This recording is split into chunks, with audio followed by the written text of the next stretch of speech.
안녕하셨어요? 자, 오늘은 예언서의 배경, 예언서 중에 예언서가 이사야서인데 이사야서가 제일 길어요. 66장으로 되어 있어요. 근데 이사야서의 신약 구약을 합쳐놓은 것과 같은 아주 소중한 책이지요. 이사야서를 위시한 예언서가 전체가 16권이에요. 그 중에 대예언서 4권, 소예언서 12권, 16권인데 대예언서는 예언자들이 특별히 잘나서 그런 게 아니라 길게 쓴 게 대예언서예요. 짧게 쓴 것이 소예언서예요. 대예언서 4권에는 이사야서, 예레미야, 에스겔, 다니엘 4권이 대예언서예요. 그 이사야서는 66장, 에스겔서는 48장을 길어요. 그 12권 소예언서는 아모스, 호세아, 요엘, 요나, 말라기까지 12권이지요. 근데 예언 운동은 BC 9세기에서 BC 5세기까지 500년간 계속됐어요. 그런데 5세기부터 1세기까지는 400년간 끊어졌어요. 이걸 침묵기라 그래. 400년간 예언 운동이 사라졌다가 400년 만에 등장한 사람이 세례 요한이에요. 광야의 소리.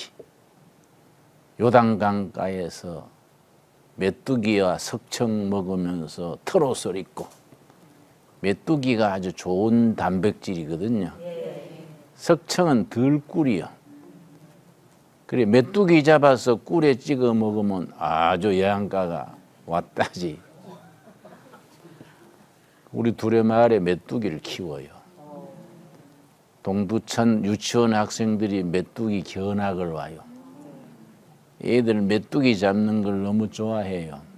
근데 메뚜기를 빵가게 식품회사에서 납품해달라 그래요. 어떤 식품회사에서 우리한테 1년에 100만 마리 납품할 수 있냐? 아이고, 10,000마리, 50,000마리는 몰라도 100만 마리는 엄청납니다. 식구들이 다 메뚜기에 매달려야 되는데 그건 메뚜기 마을 되지 두레마을 아니지요. 포기했어요. 어디 쓰려고 그러냐? 그랬더니 이게 살찌지 않는 단백질이래. 다이어트 하는 사람들, 메뚜기를 사다가 갈아서 빵에 넣으면 요새 비만 예방이라는 거예요. 여자들이 살찌는 걸 되게 겁을 내잖아요. 사실은 조금 찐 게 보기 좋은데 너무 살 빼니라고. 그 어떤 여자들은 보면 너무 말라가지고 걸어가는 거 보면 갈비뼈가 걸어가는 것 같아. 그건 딴 얘기고, 400년간 침묵했다가 탁 등장한 예언자가 세례 요한. 예수님보다 6개월 앞에서 길 닦는 사람이지. 그런데 예언자 운동은 다른 종교에서는 없어요. 성경이 유일한 아주 위대한 전통이지요. 그런데 예언자 운동 혹은 선지자 운동이 어떻게 일어나게 됐느냐, 그 배경을 내가 설명을 합니다. 솔로몬에서부터 시작됐어요. 문제 원인이. 자, 열왕기상 11장 3절 찾겠습니다. 천천히 찾읍시다. 바쁜 거 없으니까 11장 3절. 내가 성경 몇 장 몇 절 찾읍시다 하고 다른 얘기 좀 해요. 찾는 시간 드리는 거예요. 그러니까 다 찾아야지. 어떤 남자들은 부인 보고 당신 찾아. 자기는 가만히 있어. 그래 내가 뭐라 하지. 본인이 직접 찾으세요. 천국 갈 때는 따로따로 가니까 자기 신앙 자기가 지켜야지. 그런 거 아니에요. 그냥 찾으라 그래요. 자, 열왕기상 11장 3절 찾았지요? 왕은 후궁이 700명이요 첩이 300명이라 그의 여인들이 왕의 마음을 돌아서게 하였더라. 솔로몬을 지혜의 왕이라 그러지요? 솔로몬을 지혜의 왕 하는 건 50점이에요. 어린 나이에 왕위에 올라서 다윗 왕을 이어서 40년간 왕위에 있었는데 전반부는 좋았어요. 지혜로웠어요. 후반부 20년은 엉터리랬어. 어디서 변질됐느냐? 본문 말씀이 그 얘기예요. 후궁이 700명, 첩이 300명. 솔로몬이 바빴겠지요? 어이구, 우리는 여자 한 명도 감당 못해서 쩔쩔 매는데 세상에 700명, 300명, 1000명을 그 관리하자면 어이구 안 됐어요. 어떻게 바쁘게 살았을까? 그런데 여자들이 솔로몬을 변질시킨 거예요. 왜냐? 왕궁의 후궁으로 첩으로 들어오면서 그냥 오는 게 아니에요. 친정신을 데리고 들어오는 기라. 안 그렇겠어요? 바알신 섬기던 사람, 아세라 섬기던 사람, 뭐 왕궁의 뒤뜰에 집 주고 이제 생활은 다 보장되고 하는데 남편 되는 솔로몬은 1년 가봐야 보기도 힘들지. 외롭잖아요. 그러니까 자기 신앙에 매달리는 거예요. 솔로몬 왕궁 뒤뜰이 잡신구대기야. 이 타락하는 거예요. 그 여인들이 솔로몬을 변질시켰더라. 이 참 심각한 거지요. 그래서 후반부에는 정치를 잘못한 겁니다. 솔로몬이 후반부에 어리석은 정치, 변질된 정치했기 때문에 나라가 분열되게 됐어. 하나님께서 성경 말씀에 열왕기서에 쓰기를 솔로몬에서 주었던 정권을 거둬야겠는데 아버지 다윗을 생각해서 솔로몬 때는 놔둔다. 그 다음 때는 내가 손본다. 이런 말씀이 성경에 나와요. 그런데 솔로몬이 그렇게 세 가지로 잘못된 정치했습니다. 첫째는 솔로몬의 왕궁 짓는데 몇 년 걸렸을까요? 14년이요. 너무 요란하게 지은 거지. 솔로몬 예루살렘 성전 짓는 데는 7년, 왕궁 짓는 데 14년, 그게 벌써 몇 년이요? 21년. 가는 데마다 성 쌓고 공사하고 토목공사를 너무 한 거야. 자, 그러면 공사를 그렇게 많이 하자면은 인부가 동원돼야 되잖아요. 국민들이 노동 동원하는 거예요. 국민들이 농사 짓다가도 왕궁에서 부르면 가야 돼. 그 너무 노동 동원이 많이 한 거예요. 그러고 또 집 건축거리 하자면 비용이 필요하잖아요. 솔로몬이 뭐 돈을 찍어내는 기계 있었겠습니까? 세금 거두는 거예요. 건축하는 것 때문에 중과세. 차츰차츰 전반부의 지혜로운 왕에서 후반부의 어리석은 왕으로 변질되면서 국민들의 원성이 하늘에 닿은 거예요. 그래, 그때나 지금이나 정치를 잘해야 돼요. 무리하지 않게 순리로 해야 되는데 거기다가 후궁이 1000명, 후궁 700명, 첩이 300명이 왕궁 뒤뜰에서 각자 신을 섬기니까 미신 우상이 막 들이차니까 영적으로 병든 거지. 이 세 가지 어리석은 정치를 하니까 거기 40년 임기 마친 뒤에 자 11장 우리 마지막 절 보겠습니다. 42절 열왕기상 11장 42절 열왕기상 11장과 12장이 왜 중요하냐? 나라가 남북으로 분열되는 이야기예요. 우리나라 지금 해방가 했더니 북쪽, 북한 민주주의 인민공화국, 남한 대한민국 갈라지가 지금 또 어렵잖아요. 그러니까 열왕기상 11장, 12장에서 솔로몬이 죽자 말자 솔로몬의 후반부의 멍청한 정치 때문에 갈라지는 얘기예요. 그래서 11장 42절 솔로몬이 예루살렘에서 온 이스라엘을 다스린 날수가 40년이라. 40년 만에 솔로몬이 이제 죽고 그 아들이 이름이 르호보암이요. 그 이름을 잘 기억해야 돼요. 르호보암의 적수가 여로보암이요. 그 이름이 헷갈린다고. 나도 설교할 때 자꾸 헷갈려서 르호보암 해야 될 자리에 여로보암 그러고 또 여로보암 해야 될 자리에 르호보암 그러고 이 우리나라처럼 김씨, 박씨면 간단한데 뭐 여로보암, 르호보암, 무두셀라 이거 뭐 성도 없고 이름이 해도 안 돌아가고 할 수 없지요. 그런데 43절 솔로몬이 그의 조상들과 함께 자매 왕에 세운 지 몇 년 만에? 40년 만에 자매 그의 아버지 다윗의 성읍에 장사되고 그의 아들 누굽니까? 르호보암이 대신하여 왕이 되니라. 자, 아들이 아버지 이어서 르호보암이 왕위에 섰는데 이 국민 12지파한테 인준을 받아야 되는 거야.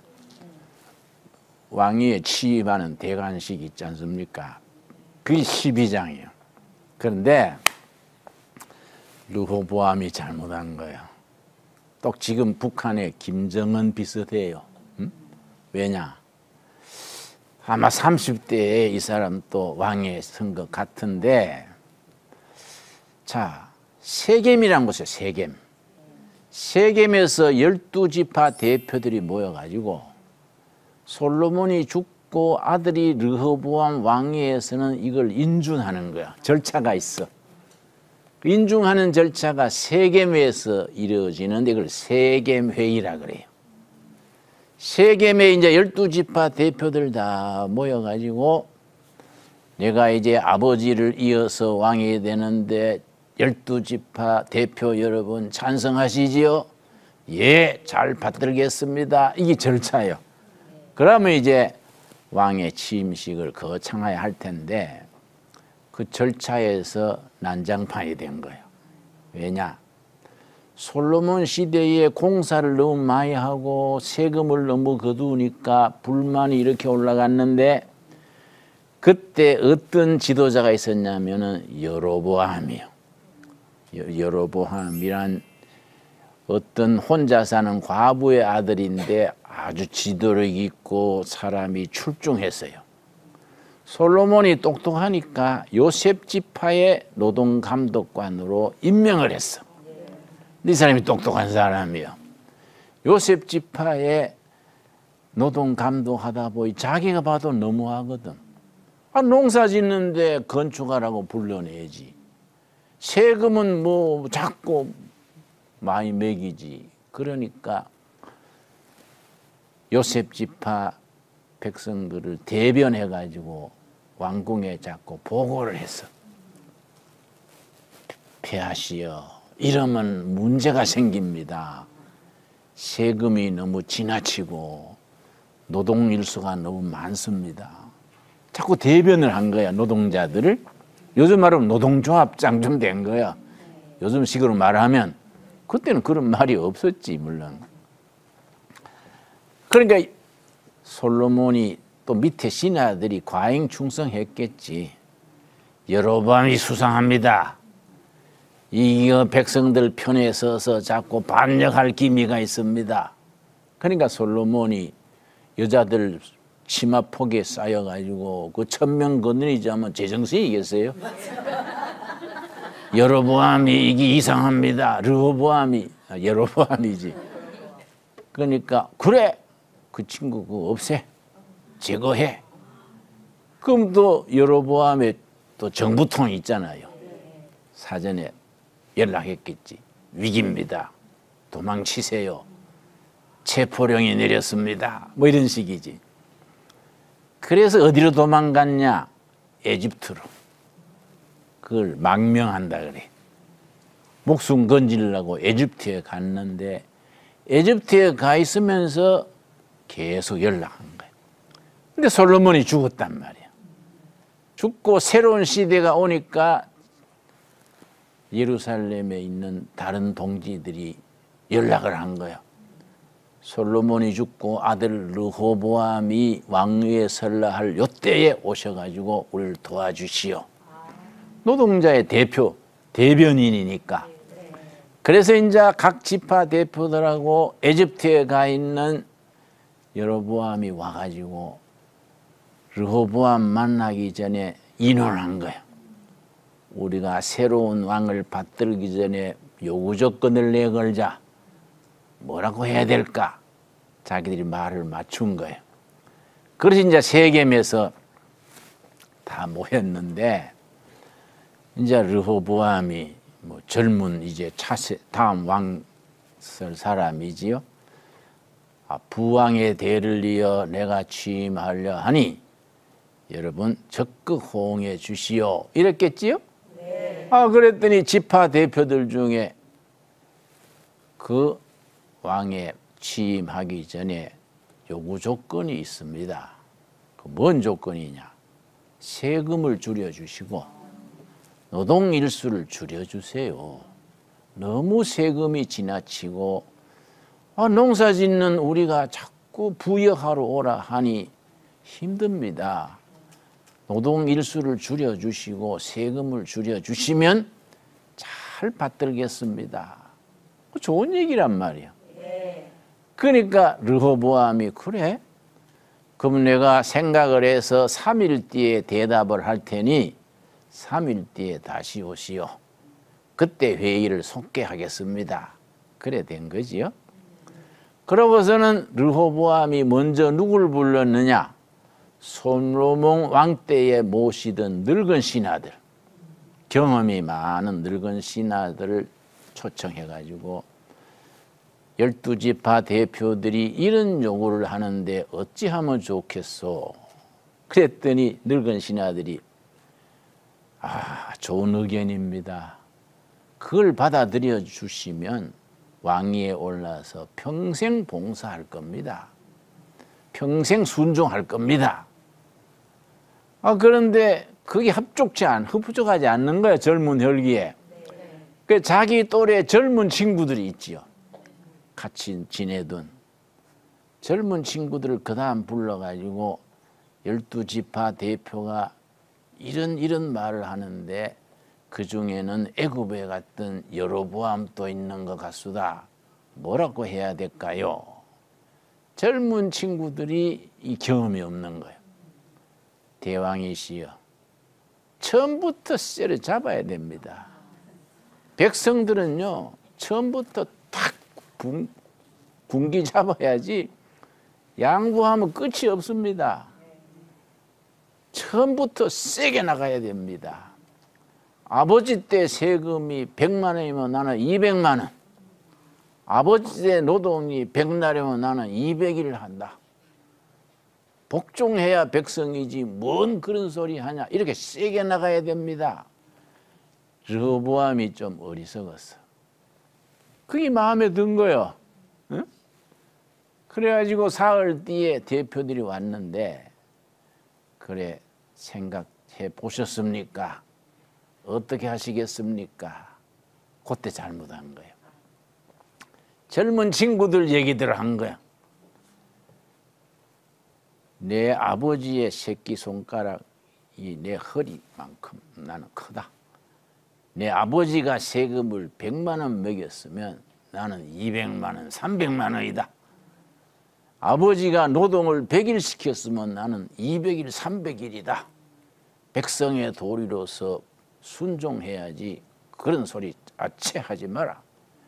이니까 12지파 대표들이 뿅 간 거야. 열받은 거야. 10지파가 의논해가지고 다윗의 집안이 우리하고 무슨 상관이 있냐? 네 집에 가서 집안이나 돌봐라. 10지파가 떨어져 나간 거야.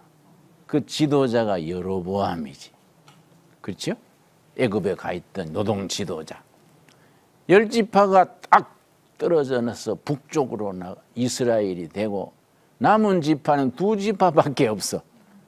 유다 지파와 베냐민 지파예요. 2지파만 남쪽에 남아가지고 남유다가 된 거예요. 그러니까 그 르호보암이 분위기 파악을 뭐하고 대표를 보낸 거예요. 아도람이라는 앞으로 국무총리격 될 사람 아도람을 보냈는데 아도람이 르호보암의 사명을 받고 가서 그러지 마시고 복장하셔야지요. 그랬더니 10지파들이 돌로 쳐 죽여버렸어. 쳐 죽이니까 긴급 보고가 들어가지요. 르호보암이 그 말 듣고 세겜에서 마차 타고 도망친 거예요. 도망쳐서 예루살렘으로 겨우 목숨 건져 왔지요. 겨우 왔다는 말은 내 말이야. 성경에 그 말 없어. 그래 왔는데 우리나라가 갈라진 거예요. 아도람은 돌에 맞아 죽고 간신히 살아서 도망간 거예요. 그럼 북쪽이 10지파니까 더 강하잖아요. 그런데 여로보암이 이 사람이 또 문제라. 딱 지금 우리 북조선 같아. 백성들이 자꾸 예루살렘 성전에 제사 드리러 가잖아요. 영적인 고향이니까 이 걱정되는 거예요. 그래서 이게 백성들이 예루살렘 가서 여호와 하나님께 제사 지내러 다니다가 바뀌기 쉽다. 우리도 신을 만들어 가지고 우리 그거 가지 말고 성결해 해야지. 단과 부엘세바의 금으로 송아지를 만들어 가지고 이걸 섬겨라. 이게 우리 신이다. 예루살렘에 가지 말고 이걸 섬겨라. 우상을 내세운 거야. 망할 짓을 한 거지. 그 10지파가 훨씬 더 세고 강한데 결국은 자꾸 쿠데타가 일어나고 권력 있는 자가 전의 왕을 죽이고 계속하다가 722년 BC 722년 아시리아한테 망해버렸어. 근데 남쪽 유다는 더 작은 나라지만은 외교를 잘했어요. 그래가지고 150년을 더 지탱했어요. 그러다가 BC 587년에 바벨론한테 망했어요. 그 사이에 아시리아가 망하는 BC 722년이니까 8세기지요. 그 앞에 9세기 말 8세기부터 나라가 혼란해지면서 예언자들이 등장한 거예요. 그래서 성경에 보면은 나라가 태평하고 모든 것이 순탄할 때는 시가, 아가서, 시편, 이 시가가 많이 발전하고 나라가 어려울 때 나라가 망하느냐 흥하느냐 흉년 들고 민심이 흉흉하고 나라 걱정될 때는 예언서가 왕성해지는 거예요. 그러니까 이제 아시리아 망하는 전후 한 150년 9세기 말 8세기에 예언자들이 등장했는데 대표가 6명이에요. 9세기 8세기 요엘, 요나, 아모스, 호세야, 미가 그러고 우리 주인공인 이사야 6명이 그 제1기 예언자들이요. 제1기 아시리아의 북이스라엘이 망하는 전후. 그리고 남유다는 150년 더 이어갔다 그랬지요? 그러니까 아시리아한테 BC 722년에 나라가 망하면서 아시리아가 사마리아 성을 포위해가 멸망시키고 포로로 끌어간 거예요. 그러니까 아시리아 제국에 다 흩쳐버렸어. 그 사람들은 영원히 못 돌아온 거야. 150년 더 가던 유다는 또 멍청한 짓들을 한 거예요. 부패하고 가난한 사람 억압하고 미신 우상 섬기고 이러니까 다시 예언자 운동이 일어난 거예요. 예레미야, 에스겔, 다니엘, 하박국 뭐 이런 사람들이 등장해서 이러면 나라가 망한다. 회개하면 기회를 주신다.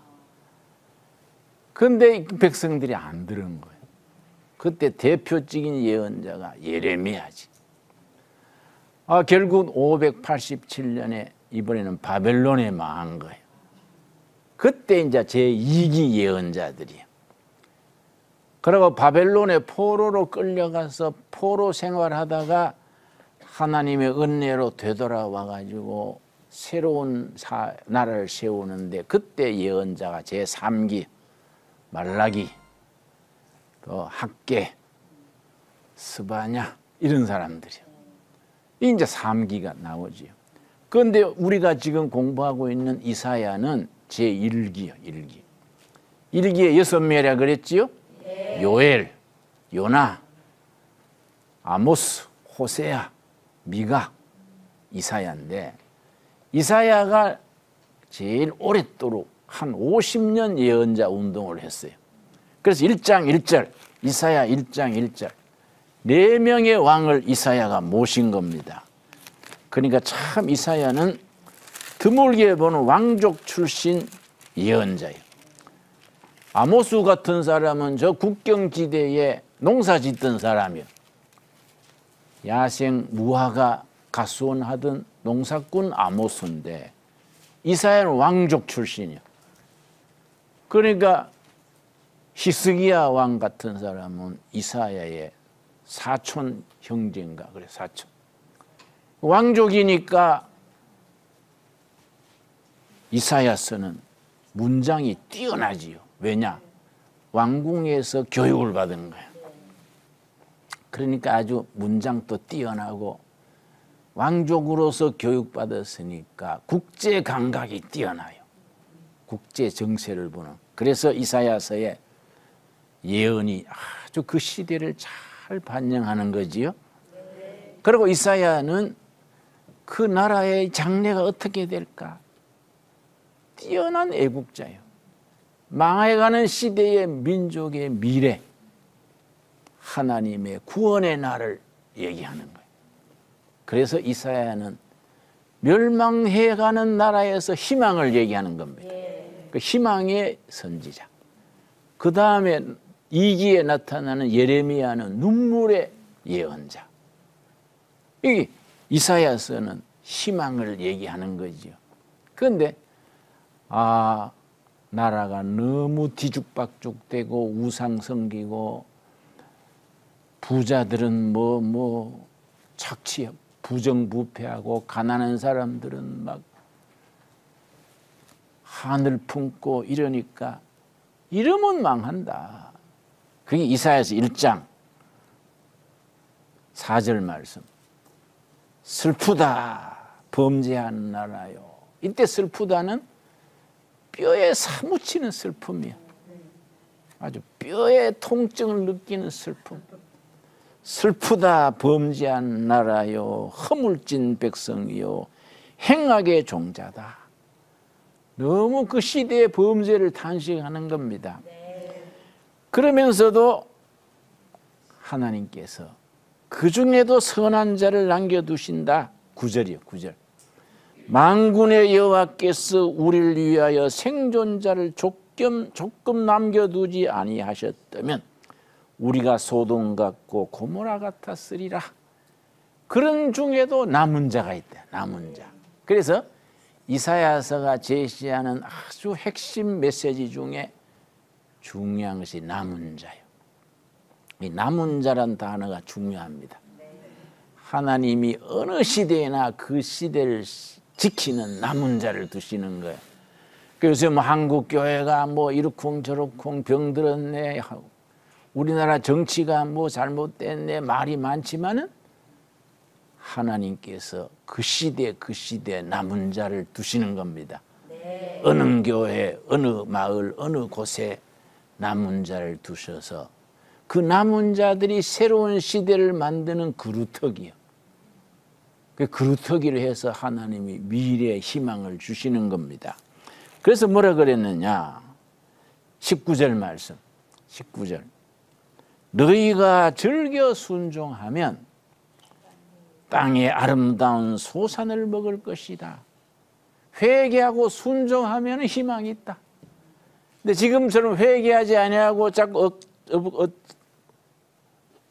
빗나가고 불순종하면은 20절이죠. 너희가 거절하여 배반하면 칼에 삼켜지리라. 여호와 입에 말씀이니라. 그 칼이 아시리아 칼에 망해진다. 그런데 하나님께서 이사야를 통해서 한 가지 길이 있다. 이게 18절이요. 18절. 18절이 중요한 겁니다. 여호와께서 말씀하시되 오라. 우리가 서로 뭡니까? 변론하자. 대화하자. 대화. 하나님과 백성들이 서로 만나서 대화하는 걸 교회에서는 뭐라 그럽니까? 기도요. 기도. 기도가 하나님과 우리와의 대화예요. 그 이사야 선지를 통해서 하나님 와라. 우리가 서로 변론하자. 이 변론하자는 말이 적당하지 않아요. 경상도 말로 좋은 말이 있어요. 우리 만나서 서로 입하고 하자. 입하고 하자. 입하고가 뭐냐면은 제목을 정하지 않고 서로 마음 터놓고 얘기해보자. 와라. 만나서 입하고 해보자. 응? 네가 올라 내가 올라 한번 만나서 입하고 해보자. 대화하자. 대화. 그러면 기적이 일어나. 대화. 그러니까 기도하면 기적이 일어난다. 그 기도에 곡을 붙이면 뭡니까? 찬송이지. 그렇죠? 기도에 곡을 붙여서 같이 부르는 게 찬송이지요. 그래서 기도와 찬송은 기적을 일으킨다. 여러분 서점에 가면은 대화의 기적이라는 번역한 책이 있어요. 미러클 오브 다이아로그. 다이아로그는 대화지. 대화. 혼자서 쭝얼거리는 것은 모노로그. 만나서 대화하는 게 다이아로그. 미러클 오브 다이아로그. 대화의 기적. 하나님과 우리가 만나서 대화하면 대화가 뭐라고요? 기도. 곡을 붙이면 찬양. 기적이 일어나. 무슨 기적이냐? 기적이냐? 기절이 아니고 기적. 기적. 자, 18절 말씀. 18절 제가 다시 읽습니다. 여호와께서 말씀하시되 오라. 우리가 서로 변론하자. 입하고 하자. 대화하자. 너희의 죄가 주홍 같을지라도 붉은 것 중에 진하게 붉은 것. 진하게 붉은 것. 여러분 내가 참고로 말씀드린 나는 대학 졸업하고 신학교 가기 전에 화장품 외판은 몇 달 있었어요. 들어가면요 화장하는 거 가르쳐요. 그것은 이제 내가 그래서 화장을 그때 배워가지고 지금 또 자매들 보면 얼굴 보고 화장을 제대로 했나 안 했나 습관이에요. 습관. 응? 우리나라 사람 여자들은요 기초 화장을 게을리 해요. 일본 여자들은 색채 화장은 대충 해도 기초 화장을 열심히 해요. 그러니까 피부를 보호하는 거예요. 우리나라 여자들은 기초는 대충 하고 색채 화장을 뭐 요란하게. 어떤 자매는 입술을 너무 붉게 칠해가지고 머리만 풀면 귀신 같아. 에? 아, 어떤 사람들은 이 광대뼈가 나왔는데 거기다 진하게 발라놓으면 이게 얼마나 광대뼈가 나왔으면 이마하고 턱을 강조해줘야 이게 균형이 잡히는데 이마에 티 나온 데다가 덮칠하니까 어이구 보는 사람이 미안하지. 그렇죠? 그건 딴 얘기지. 그건 성경에 없는 얘기니까. 우리가 이런 얘기에 우리가 말이야. 진홍같이 붉을지라도 주홍같이 붉을지라도 기적이 일어난다. 대화를 하면 기적이 일어난다. 없는 걸로 된다. 그 다음 뭡니까? 눈과 같이 휘어질 것이요 진홍같이 붉을지라도 양털같이 희게 되리라. 나는 우리 교회 교인인데 좀 암송하라 그래요. 목사의 이름이 나오니까 전부 암송해라. 응? 요 이름이 나오잖아요. 성은 빠졌지만 진홍같이 붉을지라도 이왕이면 김진웅 했으면 좋겠는데 성은 빠졌어. 너희 죄가 진홍같이 붉을지라도 양털같이 희게 되리라. 그런 기적이 일어난대. 아무 헐이 많고 허물이 많고 못된 짓 하고 빗나가도 하나님과 대화하면 기적이 일어난다. 중같이 붉은 죄도 없는 걸로 되고 진홍같이 붉은 죄도 양털같이 희게 될 것이다. 그 이사야 선지가 지금 피를 토하는 마음으로 백성들한테 호소하는 거예요. 그래서 백성들에게 희망을 주는 겁니다. 그렇게 하면 어떻게 되느냐? 27절 1장 27절 말씀. 난 이 성경 읽으면 멋있어요. 나는 성경이 참 너무너무 귀해. 1장 27절 시온은 정의로 구속함을 받고 그 돌아온 자들은 공의로 구속함을 받으리라. 하나님 앞에 나와서 대화로 용서받고 허물과 죄가 없는 걸로 인정받고 구속함을 받게 된다. 나라에 희망 있게 된다. 이걸 선포하는데 그때나 지금이나 백성들이나 지도자들은 안 낼 길만 찾아가는 거예요. 사람들이 참 이상합니다. 가정이나 교회나 나라나 안 되려고 하면 망할 짓만 골라서 하는 거예요. 하나님이 기뻐하시는 거는 골라서 안 하고 망할 짓을 골라서 하네. 하나님이 도저히 안 되겠다. 이거는 아시리아를 채찍으로 쳐서 없애버리고 새로 해야 되겠다. 그 아시리아를 불러들여 가지고 BC 722년에 망해버린 거예요. 망해버리고 새로운 남은 자를 통해서 새로운 역사를 시작하시는 겁니다. 새로운 역사를 시작하면서 이사야서 43장 한번 찾아봐요. 참 이게 위대한 말씀입니다. 자, 남은 자를 통해서 새로운 시대를 만드시는데 이사야 43장 18절 말씀. 옛날 망해버린 역사는 하나님께서 다 덮으시고 43장 18절 너희는 이전 일을 기억하지 말며 옛날을 생각하지 말아라. 옛날의 허물과 옛날의 모든 상처와 아픔을 다 잊어버려라. 과거는 다 요즘 우리가 말하면 십자가 밑에 다 내려놓고 새 시기다. 새로운 시작이다. 뭐라 그랬냐? 19절 첫 마디가 뭡니까? 보라 내가 새 일을 행하리라. 희망의 역사, 미래의 역사, 새로운 역사, 새 시대를 연다. 이사야서의 가장 큰 위로가 이거예요. 내가 과거의 허물과 채찍을 다 덮어버리고 새로운 역사를 일으킨다. 희망의 역사, 미래의 역사를 일으킨다. 이제 나타낼 것이라. 너희가 그것을 알지 못하겠느냐? 반드시 내가 광야의 길을 사막에 강을 내리라. 하나님께서 굉장히 상징적으로 길 없는 사막에 길을 내고 물이 흐르지 않는 사막에 강을 흐르게 한다. 굉장히 위로의 말씀이지요. 그러면서 40장에 탁 들어가서 하나님이 새로운 시대를 선포하는 겁니다. 40장 1절, 40장 1절. 그래서 이사야서가 그런 역사적인 배경을 통해서 나라가 멸망의 길로 가니까 예언자를 통해서 하나님께서 회개하고 하나님 앞에 나오면 희망은 있다. 길이 있다. 이걸 선포하다가 결국은 백성들이 그리 안 하니까 멸망한 뒤에 하나님께서 새로운 위로의 복음을 선포하는 겁니다. 40장 1절 너희의 하나님이 이르시되 너희는 뭡니까? 위로하라. 내 백성을 위로하라. 징계와 채찍 심판이 바꾸어져서 위로와 은혜, 용서와 축복으로 바뀌는 겁니다. 그래서 성경학자들은 이사야서 1장 39절까지가 제1 이사야, 40장부터 66장까지 제2 이사야. 저자가 다르다. 학자들은 그래 말하는데 나는 그 동의 안 해요. 뭐 그렇게 골치 아프게 자꾸 저자가 다르다 하냐. 같은 하나님이 저 말씀하신 건데 내용이 바뀐 거다. 심판과 채찍에서 위로와 은혜로 바뀐 거이다.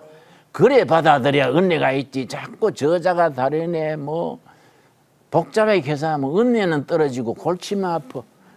나는 그런 거 뭐 성경을 대하는 태도가 그게 아니라고 생각하는 거지.